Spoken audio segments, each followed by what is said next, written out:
اسی آرمی کے بندے کو جس نے یونیفارم میں سرو کیا ہوا ہے اگر اس کو کوئی پبلکلی گالیاں نکال رہا ہے تو اس کے اوپر کوئی ادارہ، کوئی ایکشن، کوئی کچھ کہنے والا نہیں، کوئی شٹ اپ کال دینے والا نہیں ہے۔ اور اب کیا ہو رہا ہے؟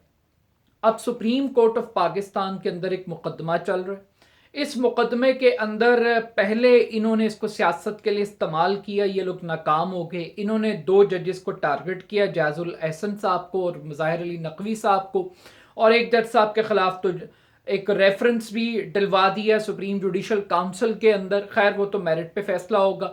اب آج جو ان کی فل کورٹ بنانے کی اپیل تھی وہ تو ہوگی مسترد، اور 4 ججز نے اپنے آپ کو علیحدہ کر لیے، اور 4 ججز نے کچھ اختلافی نوٹ بھی لکھے۔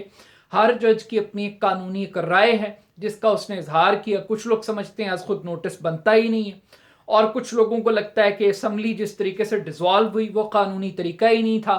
تو بہت سارے ایسے قانونی نکات ہیں جو کہ ان اختلافی نوٹس کے اندر بتائے گئے ہیں، مگر اب بحث ہو رہی ہے کہ کیا سپریم کورٹ اس معاملے پر از خود نوٹس لے سکتی ہے، وہ معاملہ جو کہ خود ہائی کورٹس کے اندر زیر سماعت ہے، اور اس کے اوپر بحث ہو رہی ہے۔ اور ایک قانونی رول ڈیفائن کیا جا رہا ہے کہ کب صدر مملکت تاریخ کا اعلان کر سکتے ہیں اور کن حالات کے اندر الیکشن کمیشن کو یہ انتخابات کی ذمہ داری کو نبھانا ہے۔ لیکن اس سارے معاملے میں آپ یہ دیکھیے کہ ایک طرف تو یہ غرور، رونت اور تکبر ہے، اور دوسری طرف دیکھیے کہ عبرتناک شکست ہے۔ یہ الیکشن کیوں افورڈ نہیں کر سکتے؟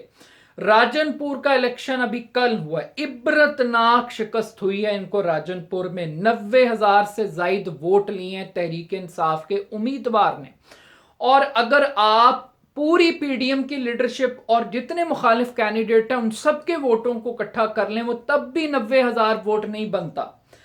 اس عبرتناک شکست کے باوجود یہ ان کی ڈیمانڈز کیا ہیں؟ یہ ابھی بھی رائٹنگ آن دی وال نہیں پڑھ رہے، یہ داریں نہیں پڑھ رہے، یہ ابھی اس شخص کو مائنس کر رہے ہیں جو ابھی زمان پارک میں بیٹھا ہوا ہے تو وہ 90,000 ووٹ لے رہا ہے۔ جس دن وہ پبلک میں نکلے گا تو سوچیں وہ ان کا کیا حال کرے گا۔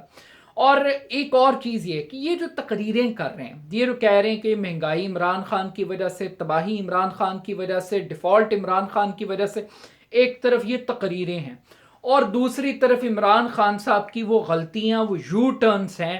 آپ یہ دیکھیے کہ امریکی سازش کے بیانیے ہیں، اس سے خان صاحب پیچھے ہٹ گئے، اسمبلیوں سے استعفے دے دیے، پھر انہی اسمبلیوں میں واپسی، پھر اسمبلیاں ڈیزالو کر دیں، اور ڈیزالو کرنے کے بعد بھی الیکشن نہیں مل رہا۔ اب جیل بھرو تحریک شروع کی ہے، اس پر بھی لوگ مذاق اڑا رہے ہیں، لیکن یہ ساری غلطیاں پاکستان کے دانشوروں کو نظر آ رہی ہیں، یہ پاکستان کی اس حزب اختلاف جو کہ عمران خان کی حزب اختلاف ہے، یہ مریم نواز کو نظر آ رہی ہیں، یہ شہباز شریف، یہ پی ڈی ایم کو نظر آ رہی ہیں۔ لیکن جو عام آدمی ہے وہ نہ ان یو ٹرنز کے اوپر اپنے فیصلے کو تبدیل کر رہا ہے، نہ وہ اس انتقامی نیریٹو کو سپورٹ کر رہا ہے، نہ وہ اس تباہی کا ملبہ عمران خان پر ڈال رہا ہے۔ یہ سارے کا سارا ملبہ اگر کسی کے اوپر گر رہا ہے تو وہ پی ڈی ایم کی قیادت کے اوپر گر رہا ہے۔ وہ اب اس قسم کے جلسے کر کے، یعنی دلیری تو اس میں ہوتی کہ آپ الیکشن میں عمران خان کا مقابلہ کرتے، آپ بطور کینڈیڈیٹ عمران خان کا مقابلہ کرتے، لیکن آپ کیا کہہ رہے ہیں؟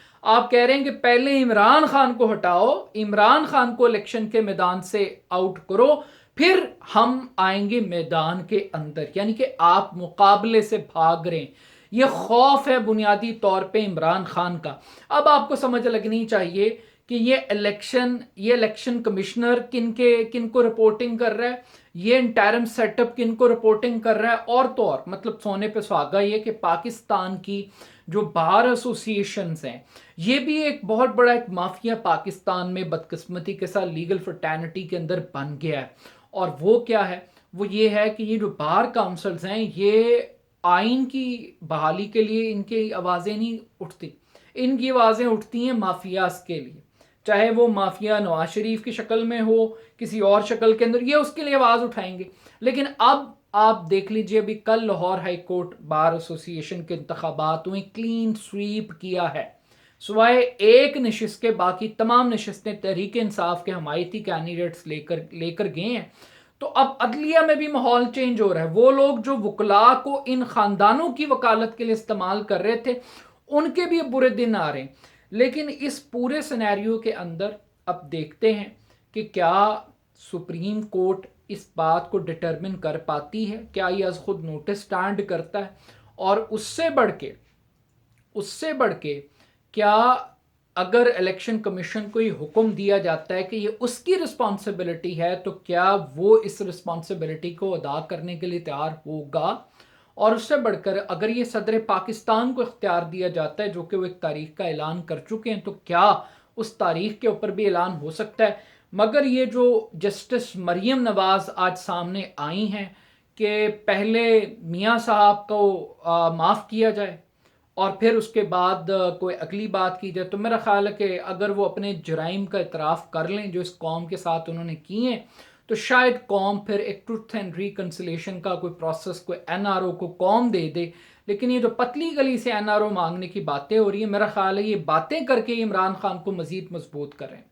اپنا فیڈ بیک مجھے ضرور دیجیے گا. میرے یوٹیوب چینل کو جگادو کو ضرور سبسکرائب کیجیے گا. بہت شکریہ. اللہ حافظ.